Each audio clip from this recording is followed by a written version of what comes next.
네, 8시 2분이 됐기 때문에 시작해 보도록 하겠습니다. 네, 안녕하세요, 여러분. 오늘은 이제 GDSC 홍익 이번 학기 정규 스터디를 진행하기 앞서서 OT 시간을 가볍게 가지려고 합니다. 저는 진행을 맡은 GDSC 홍익 3기 리드 이혁이라고 합니다. 반갑습니다. 네, 오늘은 우선 다음과 같이 이제 정규 스터디 커리큘럼에 대해서 멘토님들이 하나씩 소개해 주시는 시간을 가질 거고, 그 이후에 와우 클래스라는 서비스에서 어떻게 스터디를 신청하고 과제를 어떻게 제출할 수 있는지 방법들에 대해서 알아보려고 합니다. 이 이외에 이제 스터디 안내 사항이나 기타 공지 사항도 알려드리도록 하겠습니다. 먼저 정규 스터디 커리큘럼에 대해서 소개해드리도록 하겠습니다. 가장 먼저 기초 프론트엔드 스터디를 맡으신 김동현님께서 소개해 주시겠습니다. 네, 안녕하세요. 잘 들리시죠? 네, 시작하겠습니다. 저는 김동현입니다. 건축학과 다니고 있어요. 그래서 사실 이런 특강을 할 때, 어, 개발 안 해본 사람의 마음을 가장 잘 이해할 수 있지 않을까라는 생각을 하고 있고, 지금은 저희 GDSC 홍익의 네브렐 팀장으로 있습니다. 잘 부탁드립니다. 다음 걸로 보여주실래요? 네, 좋아요. 저희 스터디는 그래서 프론트엔드, 백엔드 개발이 무엇인지 와닿지 않는 입문자, 그리고 HTML부터 리액트까지 저희가 다룰 건데 이것을 조금 알아가고 싶은 프론트엔드 지망 입문자에게 적합하고요. 그리고 솔직히 지금 뭘 해야 할지 모르겠지만 일단 개발을 시작해보고 싶은 사람들에게 적합합니다. 그래서 저희 스터디는 토이 프로젝트 기반으로 결과물을 직접 보면서 확인을 할 거고요. 그래서 저는 사실 스터디 8시간 동안 깊이 있는 이해나 강렬한 스킬은 알려드리기 어려워요. 저도 잘 모르고 얕고 넓은 이해를 목적으로 하고 있습니다.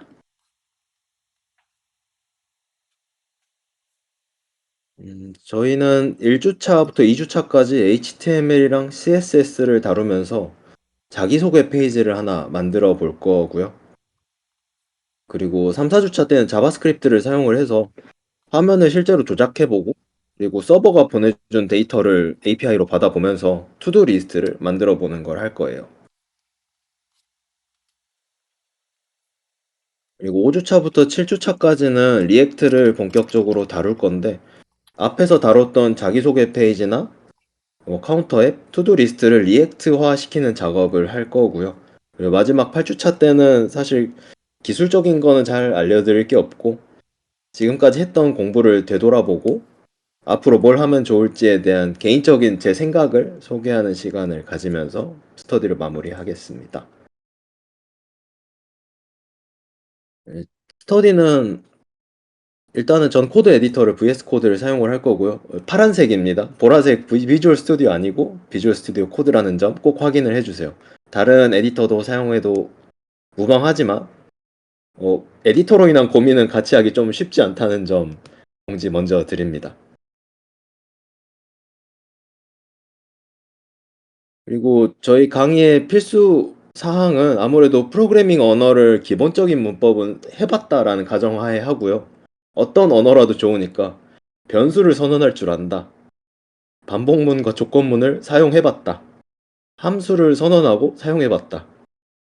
파이썬의 리스트 아니면은 C의 배열 같은 개념을 안다라는 가정하에 시작을 할 거고 그 이유는 3주차부터 자바스크립트를 하게 되는데 이때 기본적인 문법을 알려드리는 시간은 따로 없을 거예요. 그래서 이 정도의 문법을 미리 공부를 하게끔 저도 스터디 중간중간에 공지를 할 거고 꼭 이 정도는 알고 시작을 해주셨으면 좋겠습니다. 제가 만약 스터디를 듣는다면 어떤 게 궁금할까 했을 때 과제가 얼마나 나갈까가 궁금할 것 같았어요. 과제는 필수랑 선택사항이 주어지고 필수만 하셔도 충분하고요. 제 예상으로는 솔직히 1시간이면은 필수사항이 넘치도록 구현할 수 있는 시간인 것 같은데 그래도 2시간이면은 될 것이다 라는 가정하에 하고 있고 선택사항은 약간의 검색이 필요할 수도 있다 라는 생각으로 준비는 했습니다. 그리고 저는 제 실수는 추가 공부를 하지 않게끔 하고는 싶은데 일단 너무 많지 않게 하려고 하고 있고요. 1주차에는 배포하기를 과제로 드릴 건데 따로 강의에 녹여내진 않았어요. 그치만 어렵지 않을 겁니다. 문서도 제공을 할 것이고 일단 해보면 아실 거예요. 이게 공부가 아니라는 것도 알 수 있을 거예요. 배포만 하는 것 자체는. 그리고 11월 1일 3주차 스터디에는 자바스크립트 기본적인 문법을 알고 있다라는 가정하에 진행을 할 건데 그래도 11월 1일은 공휴일이 예정이 되어 있어서 강의 영상이 나갈 거고 어, 저도 능숙하지 않다라는 가정하에 스터디를 할 거니까 너무 겁먹지 마시고 진행을 해주시면 됩니다. 뭐 일단 펠리컨적 사고라고 하죠. 일단 해보는 거. 저는 이런 걸 참 좋아하는데 일단 같이 해보고 안 되면은 같이 이야기를 해보면 될 것 같아요. 디스코드에서도 열심히 이야기를 해봅시다. 아무튼 감사합니다. 네, 지금까지 이제 프론트엔드 스터디 담당하셨던 동현님이셨습니다. 다음으로는 이제 기초 백엔드 스터디 담당하게 된 성우님께서 설명 이어가시도록 하겠습니다. 성우님 혹시 계실까요?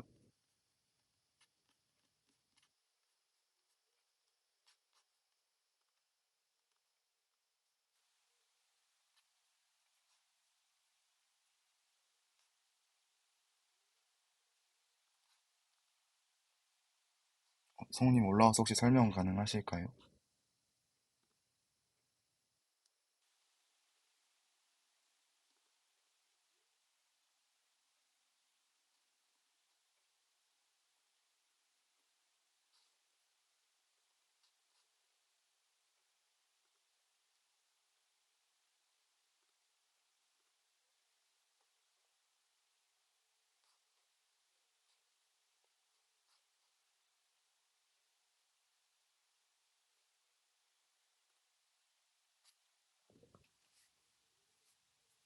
네네. 들리실까요? 네, 잘 들립니다. 그러면 바로 시작해 보겠습니다. 기초 백엔드 스터디입니다. 매주 화요일 오후 6시에 오프라인으로 진행될 예정이고요. 8주 동안 백엔드 웹 개발 분야에 대해 공부할 예정입니다. 저는 기초 백엔드 스터디 멘토를 맡게 된 김성훈이고요. 교육에 관심이 많은 백엔드 개발자 지망생입니다.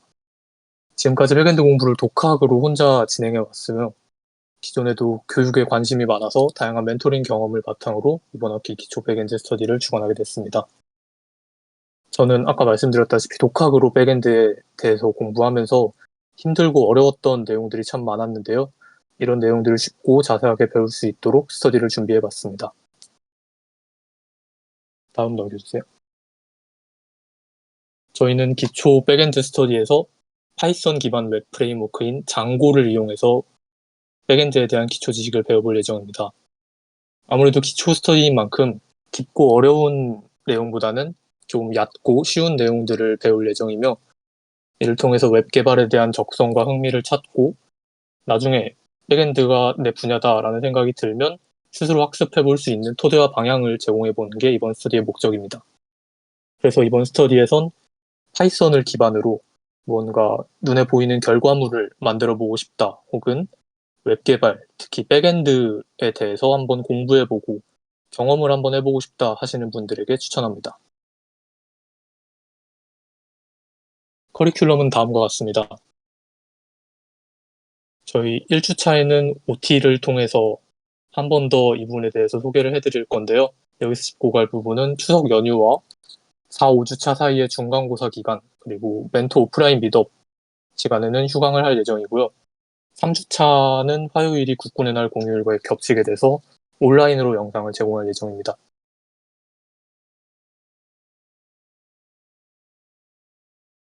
기초 백엔드 스터디에서는 장고를 이용해서 간단한 웹 게시판을 직접 만들어 보는 커리큘럼을 준비했습니다.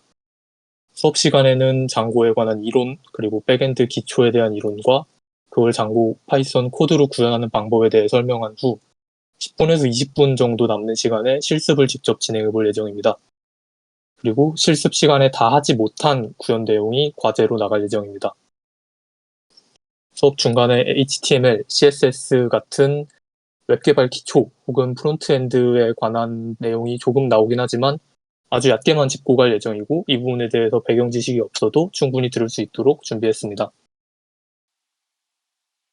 QA에 대한 PPT를 준비를 못했는데 자주 들어올 것 같은 질문에 대해 대답을 한번 해보자면 웹 개발을 해본 적 없는데 혹은 웹 개발에 대한 기초 지식이 하나도 없는데 수강해도 될까요? 라고 물으시면 전혀 문제 없다고 대답해 드릴 것 같습니다.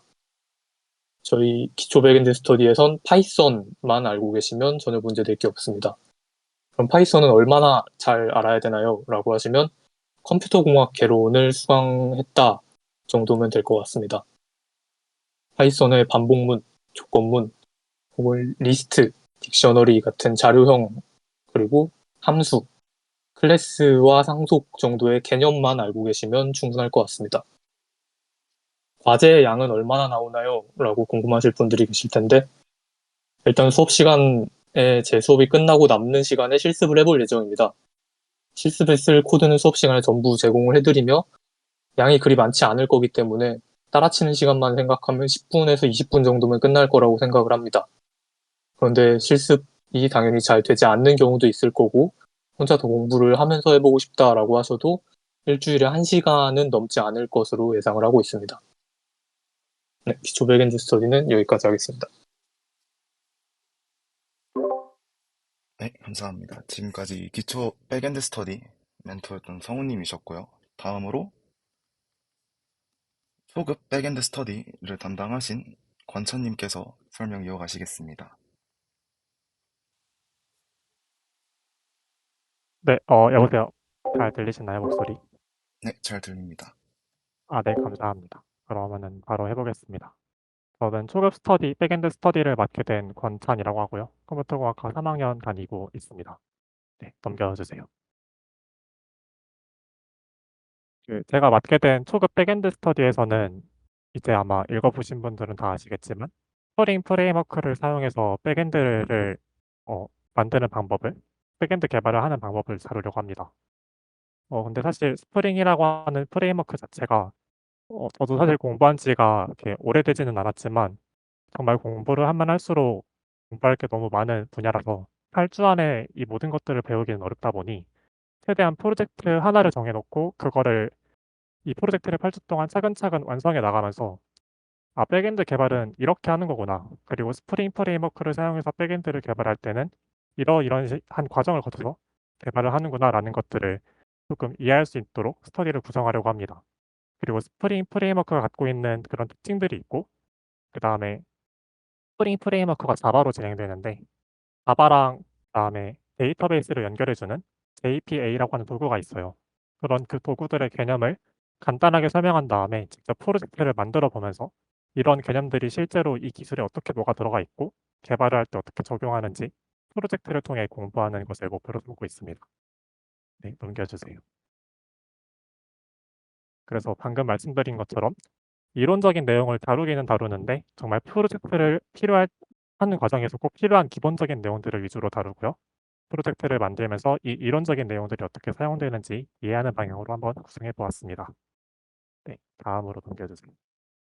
그래서 이렇게 총 8주차에 걸쳐서 프로젝트를 완성하게 되는데요.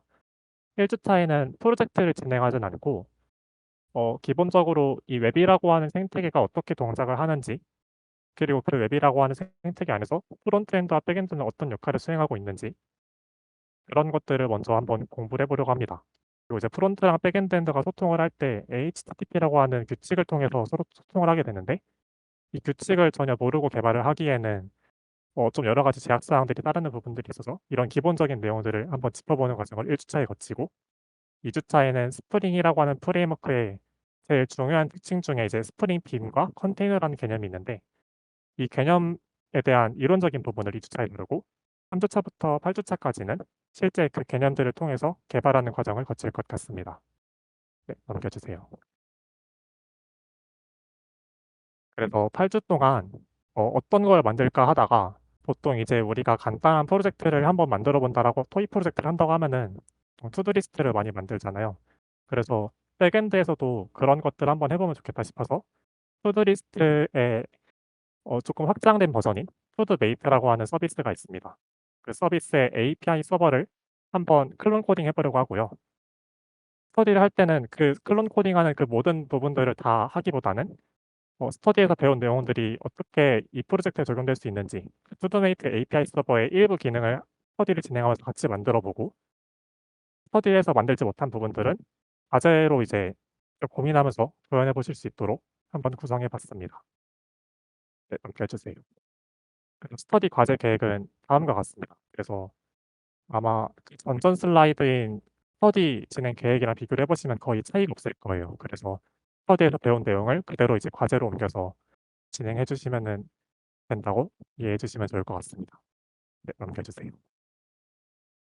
그래서 권장 수강 대상은 스프링을 사용해서 API 서버 개발을 어떻게 하는지, 백엔드 개발을 어떻게 하는지 그걸 한번 느껴보시고 싶으신 분이 들으시면 좋을 것 같다고 생각을 하고요. 그다음에 아무래도 그 JPA라고 하는 기술이 관계형 데이터베이스를 자바 코드랑 매핑시켜주는 기술이다 보니까 관계형 데이터베이스에 대한 기초적인 지식이 조금 필요합니다. 그래서 이런 지식이 있으면은 수강하는 데 도움이 되고 그다음에 스프링 프레임워크가 자바라는 언어를 사용하는데 이 자바라는 언어 자체가 객체 지향 개념이 많이 녹아 들어간 언어입니다. 그래서 객체 지향 프로그래밍을 수강하신 분이 들으시면은 더 도움이 많이 될 것 같습니다. 네, 넘겨주세요. 그래서 혹시 궁금하신 점들이 몇 가지 있을 것 같아서 예상 질문들을 준비했는데요. 첫 번째로 자바 문법을 모르는데 괜찮을까요? 하는 질문을 많이 해주실 것 같습니다. 네, 저희 학교에 전공 중에 정규 커리큘럼 중에 자바 문법을 배우는 수업이 제가 알기로는 올해는 없다고 알고 있어 가지고 근데 이제 만약 객체 지향 수업을 들으셨다면은 이제 C++ 언어를 배우셨을 텐데 그 언어랑 자바 문법이 많이 유사합니다. 그래서 객체 지향 프로그래밍을 수강하셨다면 자바 문법에도 금방 적용하실 수 있을 것 같고 그다음에 이제 개발을 스프링을 통해서 개발을 하다 보면은 인터페이스, 이넘, 어노테이션 이런 개념들이 등장을 하게 되는데 이 개념들을 미리 공부하시고 나서 스터디에 참여를 하시게 되면은 쪼끔 더 이해하실 때 좀 더 수월하게 이해하실 수 있을 것 같습니다. 이 개념을 모르더라도 이제 개발을 하는 데 전혀 지장은 없지만 아마 알고 들으실 때랑 모르고 들으실 때 얻어가는 부분들이 쪼끔 다를 수 있다고 생각을 합니다.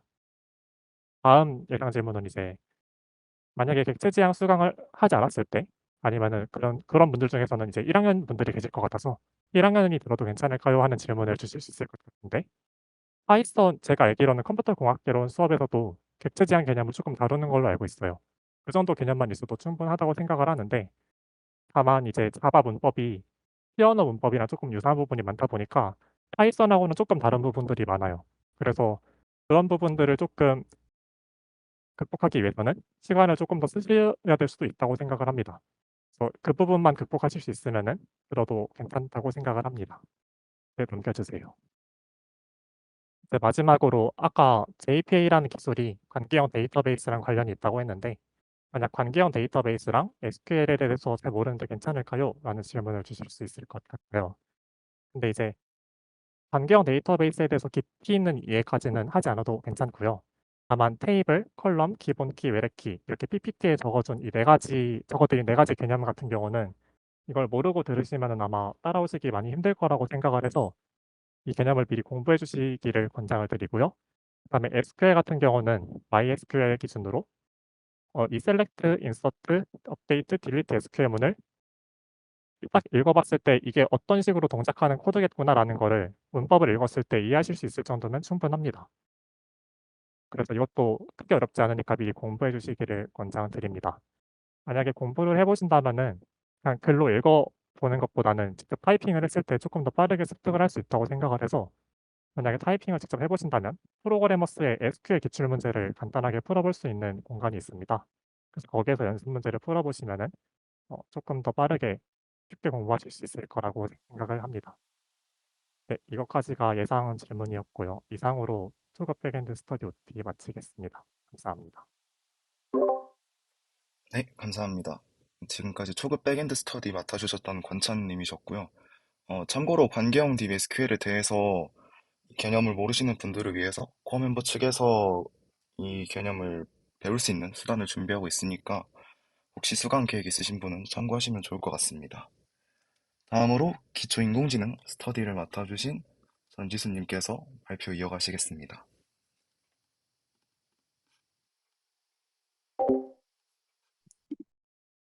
네, 안녕하세요. 잘 들리실까요? 네. 저는 이제 수요일 오후 6시에 항상 기초인공지능 스터디를 진행할 전지수라고 하고요. 컴퓨터공학과 21학번입니다. 넘겨주세요.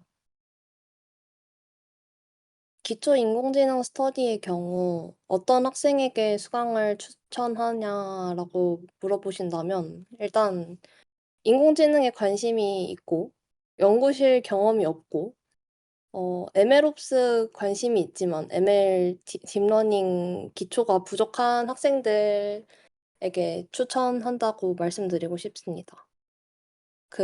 요즘 인공지능 꼭 배워봐야 할 과목이라고 막 교수님들께서도 말씀하시고 한 번쯤은 배워봐야 할 텐데 이거를 각 잡고 배우기 어려우니까 각 잡고 배우기 어렵고 독하기 어려우니까 이번 기회에 한번 들어볼까 하시는 분들이 들었으면 좋겠고요. 제가 제외 대상이라고 써놓은 저 비디오 이미지 프로세싱이랑 기계학습 기초 같은 경우 저도 이번에 한번 강의 계획서 같은 거를 봤는데 내용이 많이 겹치더라고요.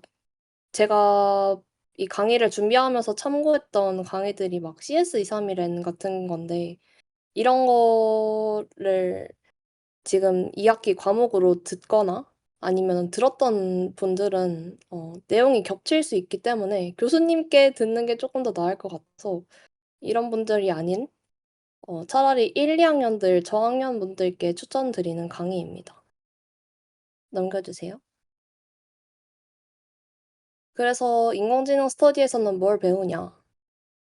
저는 공부를 할 때 탑다운 방식으로 접근하는 걸 좋아하는데요. 일단 이게 어디에 쓰이는지를 알고 어떤 개념을 배워야 할지 파악하면 좀 더 이해가 잘 되는 것 같아서 AI 응용 분야에 대해서 먼저 배우고 그리고 거기에 해당하는 개념들을 배우는 방식으로 갈 예정입니다. 그래서 이미지 클래시피케이션, 오브젝트 디텍션, 이미지 제너레이션 이 세 가지 어플리케이션 부분을 다룰 예정입니다. 그리고 하이 레벨로 접근한다고 말씀드리고 싶은데 이게 약간 개념적으로 엄청 뛰어난 수준 높은 이해보다 그냥 직관적인 이해 그리고 수학적인 접근보다 개념의 좀 본질을 파악하면서 공부를 할 수 있는 방향으로 준비를 해 보려고 합니다. 넘겨주세요. 그래서 준비한 스터디 커리큘럼은 다음과 같습니다. 넘겨주세요. 과제 같은 경우는 제가 사실 지난 해에도 이거를 진행을 했었는데 과제 만든 그거를 거의 비슷하게 가져올 생각이라서 어떤 과제들이 있냐면 퀴즈 같은 것도 있고 잠깐 시간 내서 따라할 수 있는 쉬운 실습 같은 것도 있고 저희가 직접 코드를 짜야 하는 코딩 같은 요소들도 있는데 이 부분은 제가 생각했을 때도 과제에 시간을 많이 쏟으면 안 될 것 같아서 주에 한 1-2 시간 정도 복습하면서 채울 수 있을 정도로만 가볍게 준비해 보려고 합니다. 넘어갈게요. 그래서 작년에 제가 강의를 했을 때는 좀 어렵다는 평이 많고 난이도가 너무 어려워서 따라가기 힘들다는 사람이 많아서 이번에는 조금 더 1, 2학년에게 초점을 맞춘 강의를 준비하고 있고요. 그거 이외로 연구실이나 이제 AI 리서처 직군에 관심 있는 학생들이 저랑 좀 얘기를 해 보고 싶다 하면 따로 커피챗 하자고 DM 주시면은 편하게 할 수 있을 것 같으니까 강의도 많이 수강해 주시고 저한테 DM도 많이 보내주시면 감사할 것 같습니다. 끝입니다. 네, 감사합니다. 지금까지 이제 기초 인공지능 스터디 OT였고요. 지금 여러분들이 이제 멘토님들의 커리큘럼에 대한 설명을 들었을 텐데, 이 커리큘럼에 대한 질의응답 시간을 가지려고 해요. 지금 채팅창에 올린 링크나 혹은 해당 슬리도에 참여하시면은 바로 질문하실 수 있으니까 한 5분 정도 질의응답 시간을 가져보려고 합니다. 편하게 스터디 관련 질문이나 아니면 방금 Q&A에 올라왔던 질문들 궁금한 거 편하게 올려주시면 감사하겠습니다.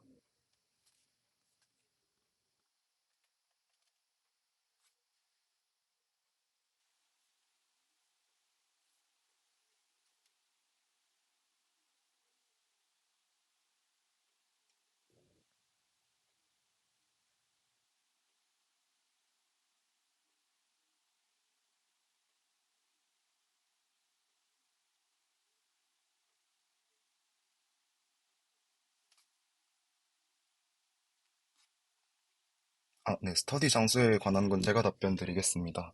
스터디는 매주 강의실을 대여해서 진행을 할 예정이고요. 매주 스터디 전날에 스터디 공지 혹은 각 스터디 채널에 이제 공지가 올라가게 됩니다. 해당 장소 참고하셔서 T동이나 T동의 강의실을 대여해서 진행할 생각입니다. 부득이한 사유로 수업 참여 못해도 출석 인증을 받을 수 있는 방법이 있나요? 어, 부득이한 사유가 예를 들어서 학교에서 정한 공결 사유일 경우에는 출석 인증을 받을 수 있고요. 그 외에는 이제 강의 영상을 제공받을 수 있지만 이거는 횟수 제한이 있기 때문에 적절히 참여해 주시면 좋겠습니다.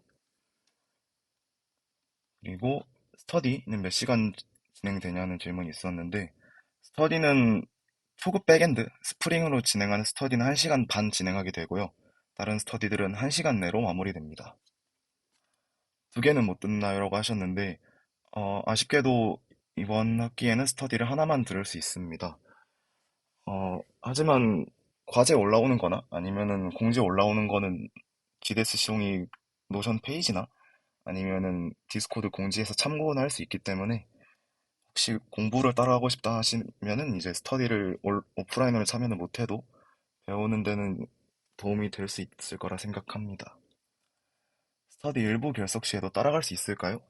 아까 말씀드렸던 것처럼 강의 영상을 요청하시면은 한 학기에 횟수 제한이 있긴 하지만 받을 수 있는 수단이 있습니다. 초급 백엔드 스터디 질문이 들어왔는데 혹시 권차님 답변 가능하실까요?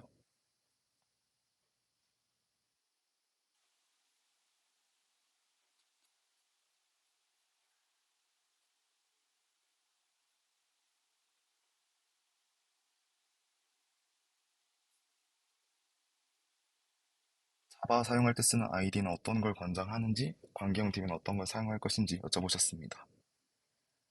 네, 자바는 인텔리제이를 사용할 예정이고 MySQL을 사용할 예정이라고 하십니다.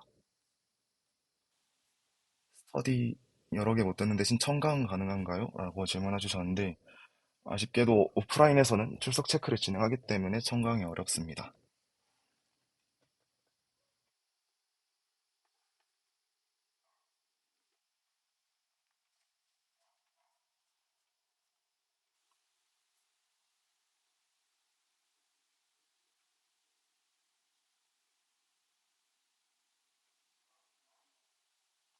일 분 정도 더 기다렸다가 진행을 하도록 할게요.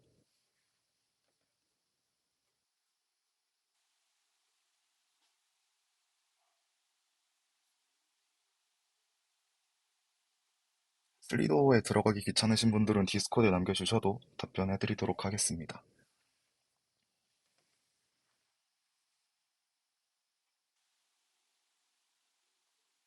네, 관계형 DB에 관한 답변 정정하셨는데 실습 시에는 H2라는 데이터베이스를 사용한다고 하고 SQL은 MySQL 문법을 사용할 예정이라고 하십니다.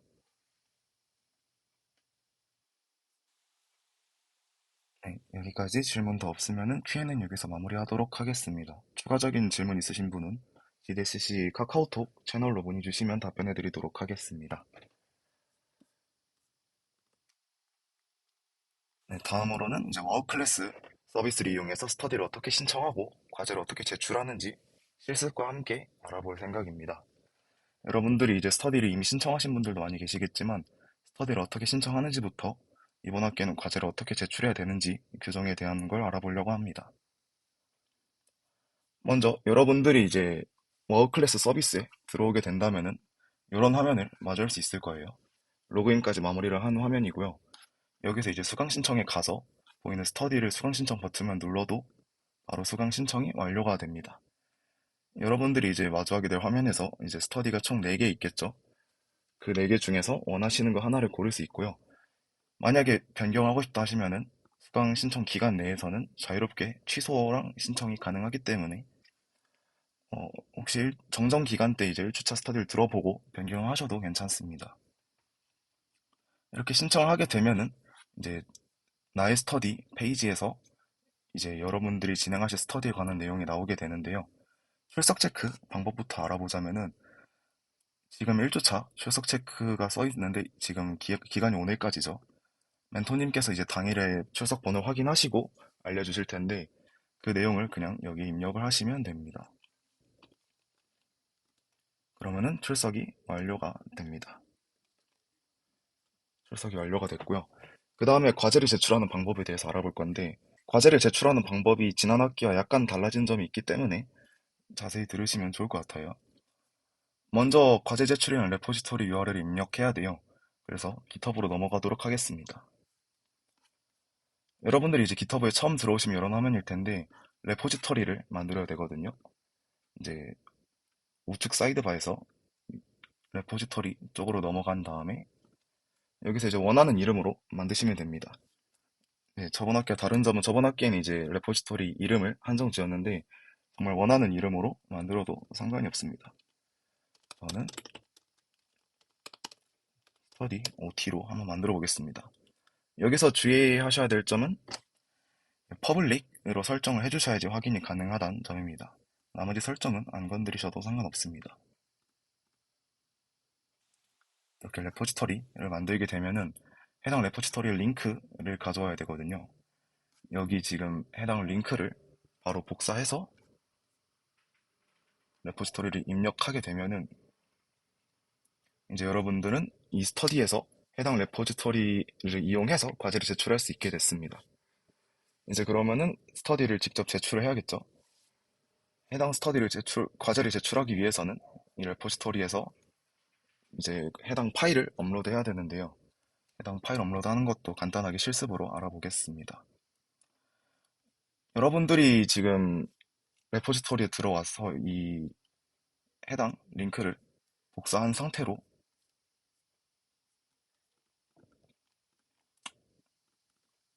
하나 파일을 열겠습니다.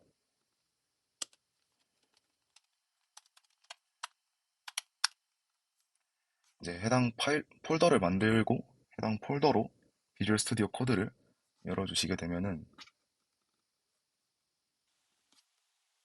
여기서 터미널을 열고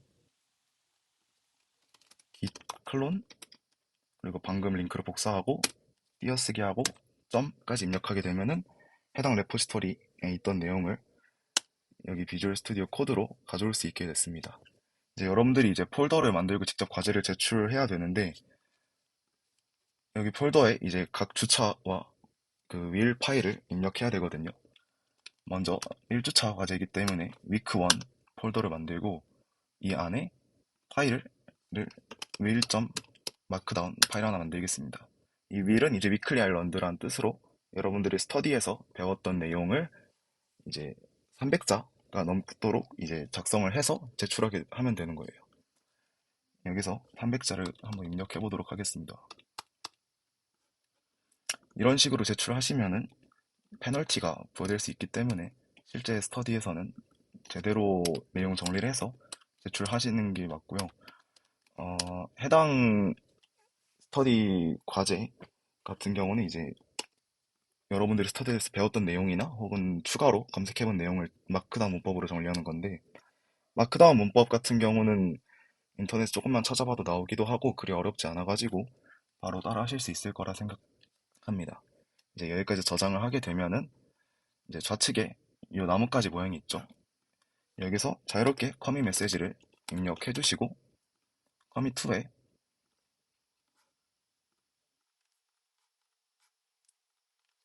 이제 git push origin main이라고 입력하시게 되면은 해당 내용이 이제 GitHub에 올라가 있게 됩니다. 여기서 확인해 보시면은 네, 해당 파일이 올라와 있죠. 이렇게 will.md라는 파일을 해당 주차 폴더 안에 넣고 300자 이상 작성을 해서 이 내용을 이제 제출 완료하기를 누르게 되면은 과제 제출을 체크하게 됩니다. 저는 이제 글자 수를 만족시켰기 때문에 과제 제출이 완료됐고 해당 제출 완료 표시가 떠야지 정상적으로 제출이 완료가 된 상황입니다. 따라서 이제 글자 수가 부족하다거나 경로상에 문제가 있다고 할 경우에는 여러분들이 과제 제출을 제대로 하셨는지 한 번 더 확인해 보시면 되고 이 이외에 이제 문제가 생겼을 경우에는 카카오톡 채널로 문의를 주시면 감사하겠습니다. 과제 같은 경우에는 이제 가장 최신 상태로 이제 제출이 되기 때문에 여러분들이 이제 직접 작성을 하셨다가 수정할 일이 생겼을 경우에는 제출 갱신하기를 따로 눌러 주셔야지 업데이트가 되고 해당 마지막 제출을 기반으로 여러분들의 과제 성실도를 확인하게 됩니다. 여기까지가 이제 과제 제출 방법이었습니다. 다음으로 이제 간단한 스터디 안내사항과 공지사항에 대해서 전달해 드리려고 해요. 먼저 9월 10일, 11일 이제 얼마 안 남았죠. 이틀 뒤부터 스터디가 시작을 하게 됩니다. 원래 기존에 컴퓨터공학과 개강총회가 화요일에 있었기 때문에 오후 6시 반으로 미뤄서 시작을 하려고 했지만 개강총회가 12일로 변경이 됐기 때문에 화요일 스터디는 정상적으로 오후 6시부터 시작을 하게 됩니다. 스터디 장소 관련해서는 월요일 중에 공지로 올라갈 예정입니다. 9월 달에는 이제 스터디가 쉬는 날이 꽤 많은데요. 먼저 당장 다음 주만 해도 이제 추석 연휴가 있기 때문에 해당 추석 연휴에는 스터디를 진행하지 않습니다. 이 점 유의해 주시고 그 다음 주에는 바로 대동제가 있죠. 대동제로 인해서 9월 25일 수요일에는 스터디를 영상으로 대체해서 진행하게 되고요. 그 이후 10월 1일과 10월 9일에는 휴일이기 때문에 이제 스터디를 영상으로 대체해서 진행을 하게 됩니다. 스터디 관련 행사에 대해서도 이제 홍보를 하려고 하는데 저희가 매주 화요일 스터디 이후에 디프리를 진행합니다. 지금 전체 공지 채널을 보시면 아시겠지만 10일 화요일에 열리는 디프리 신청을 받고 있어요. 개강총회와 비슷한 느낌으로 진행을 할 예정이고 스터디 이후에 강의실 하나에 모여서 다 같이 이동을 할 생각입니다. 이 디프리 같은 경우는 이제 수요일 스터디를 듣는 분이나 스터디를 듣지 않는 분도 자유롭게 신청만 한다면 참여를 하실 수 있습니다. 또한 이제 구글에서 진행하는 스터디잼이라는 프로그램이 있는데요. 지금 디스코드 개발 정보 채널을 확인해 보시면은 구글에서 진행하는 스터디잼 행사에 대해서 확인할 수 있습니다. 요건 이제 개인별로 신청을 하고 강의를 일정 개수만큼만 수강하면 굿즈를 받을 수 있는 형식으로 진행이 돼요. 요거 관련해서는 따로 채널을 파서 같이 신청한 분들끼리 진도 체크하고 함께 공부할 수 있는 환경을 만들려고 합니다. 관심 있으신 분은 구글 폼 직접 제출하시고 나서 채널에 합류해서 같이 의견 나누면 좋을 것 같습니다. 또한 정규 스터디를 수강했을 때 혜택에 대해서 안내를 해드리려고 하는데요. 먼저 과제 제출을 70% 이상 완료하게 되면은 수료를 하게 됩니다. 이 수료를 하게 되면은 이제 수료증을 발급받게 되고 다음 학기 회비 5,000원에 감면받을 수 있습니다. 이번 학기에 스터디가 총 8주 동안 진행이 되기 때문에 적어도 6번 이상은 과제를 제출하면은 수료할 수 있는 환경입니다. 또한 이제 우수 스터디원 제도라는 게 있는데요. 아무래도 이제 초반에 스터디를 열심히 안 하다 보면은 후반 가서 따라잡기가 힘들잖아요. 그래서 4주마다 한 번씩 우수 스터디원을 선발하게 됩니다. 우수 스터디원 같은 경우에는 출석률, 과제 제출률, 과제 성실도 등을 종합적으로 평가하게 되고요. 우수 스터디언으로 선발되게 되면은 소정의 상품이 제공된다는 점도 알고 가시면 좋을 것 같습니다. 여기까지가 오늘 이제 정규 스터디 OT를 진행해봤고요. 혹시 정규 스터디 OT 관련해서 이제 질문 있으신 분께서는 카카오톡 채널로 문의를 주시면 답변해드릴 예정이고요. 디스코드 질문이 하나 있었는데 오늘 영상 녹화본 같은 경우에는 유튜브에 올라갈 예정이기 때문에 해당 유튜브 영상 확인해 보시면 좋을 것 같습니다. 네, 그러면은 오늘 정규 스터디 OT는 여기서 마무리하도록 하겠습니다. 다들 수고하셨습니다.